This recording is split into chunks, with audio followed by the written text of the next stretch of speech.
I, Ramziel Scion, Praetorian warrior of the Zeest Empire, dictate this audio log to be my last will and testament. Ramziel pauses a moment, going over his life for a moment before he resumes speaking. Porket. I'm from an agri-world, a grunt. They slapped me in armor, handed me a rifle, and had me, and millions of others, march into the meat-grinding maw of them. The humans. Ramziel looked around him. The destroyed ruins of a human world. The last human world, as far as he knew. I'm only a Praetorian warrior because all the other grunts are dead. Field promotion, they called it. He sighs and stands up, rifle in hand. My final moments. Either I win the war, or we lose. The sky crackles with lightning, clouds blocking our light, ash falling down all around. Ramziel moves quickly between destroyed buildings towards his target. A facility in the distance, the only one with power, lit up like a beacon in the darkness. Ramziel stops a few times, moments away from tripping a tripwire, or noticing a mine, or some other trap.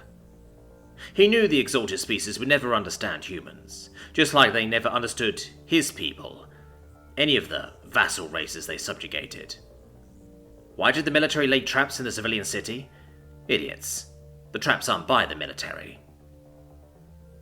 Ramziel squats, staring at the cobbled-together mine, wood plate over a metal box, no doubt packed with gunpowder. It wasn't the human military, if they even exist anymore, that set these traps. Maybe early on in the war they did, but it was mostly the civilians, the common people that they fought.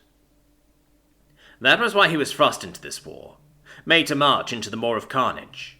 Maybe it's why they were on the edge of victory, because the humans were so much like his people. Only they did not bow to the might of the Exalted. After winning this, the Exalted will bow to his people now. It was their war that made him lose his family to a human attack. The news played over in his head as he moved towards that building. Agri World 753. His people called it Cray, the name for soil, was set ablaze by human insurgents. Exalted facilities were sabotaged to make the world uninhabitable for generations. Even now, knowing the painful fate that befell his family, he couldn't bring himself to hate humanity. The Exalted had shattered their world, their earth, their word for soil as well. Static hisses over his comm unit. He twitches and dives into a building just before that thundercrack rings in the air, missing getting shot by a fraction of a second. A sniper. Ramziel scowls. Just his luck. Human snipers are patient, laying on their belly for hours, days, never moving to relieve themselves. Ramziel understood that patience. He would be just as dedicated to the death of those that shattered his world. But humanity did not shatter his world. Burned it, yes, but it can be revived. He was angry, yes, but he wasn't full of hate like humanity is. Their cradle world was shattered, pieces of it slowly drifting into the star the world orbited. A few others were taken to the exalted core worlds as trophies. They regretted that decision. Ramziel has spent many nights before wondering what nightmares humanity had when they looked up and reached for the stars.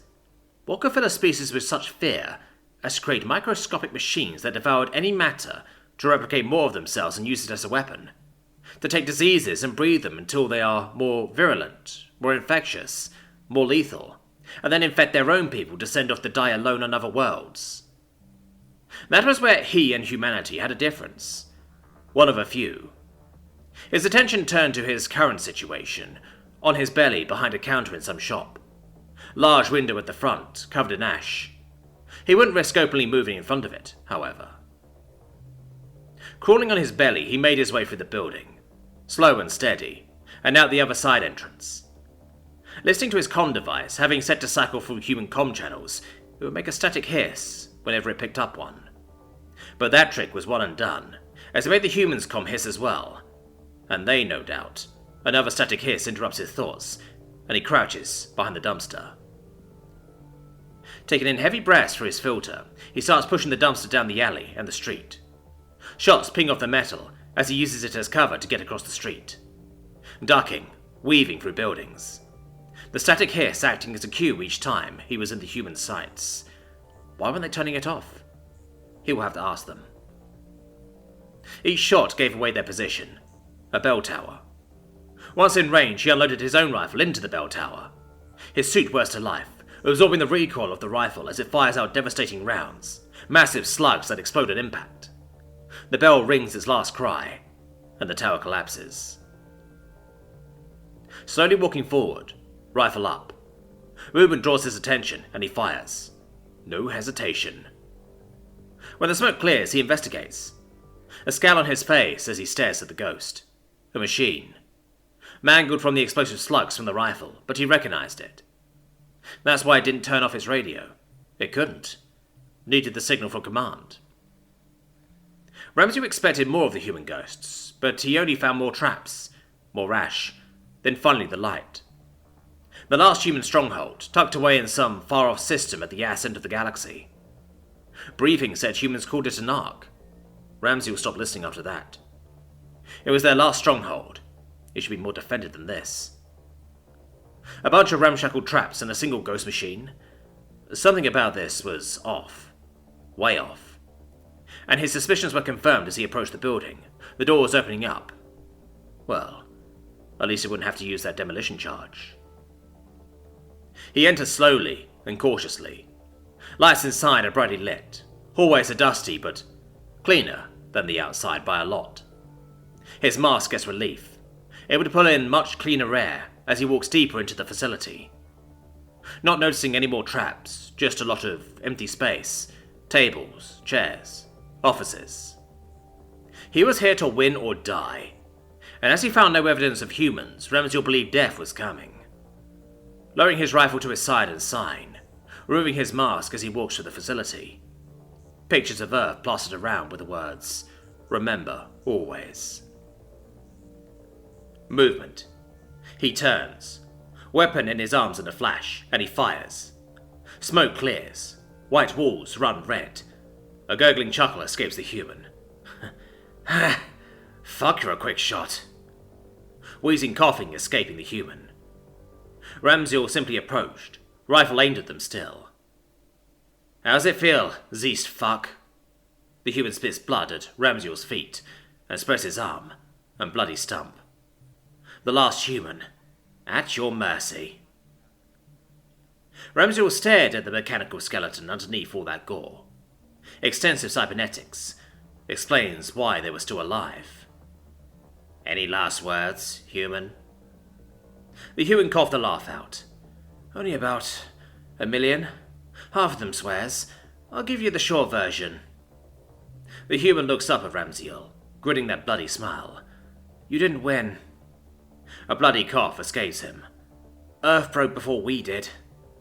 That bloody smile on his face again, as he looks up at Ramsey. We never broke. Right up to the end. You shattered Earth, hunted us to extinction, all while we bled you out. Ramsey's eyes widened a moment. The human wasn't talking to him. They were talking to the Exalted. Yeah, I know you're listening through this poor sap's ears. See me through his eyes and he doesn't even know it. Poor fuck thinks he is a one-man army. The last sent to kill the last. Poor sod. But you fucks don't care. Just reach into some lesser race's brain, flip a few switches, make them the hero of a story, and send them out to kill. Ramsey felt trapped, stuck watching, listening to this, helpless. He couldn't speak. He could feel himself asking questions, but the words weren't getting out. But you haven't won. The human has a cocky smile on his face. You didn't kill humanity. You made us immortal. Ramsey reached forward. No. His body reached and grabbed the human by the throat. His body then spoke. What do you mean, human? Hacking up blood as he laughs. You copied so much from us. Our weapons, tech, even our culture spread your people. Languages, the idea of memes for fuck's sake. That cock grin is on the human's face. Our war spread across the galaxy. We lit the Milky Way ablaze, rendered your core worlds to grey goo, unleashed plagues that will devastate you for generations. Wheezing coughs and spasms come for the human. We were the hammer, you were the chisel, and we etched our name in the stone of history.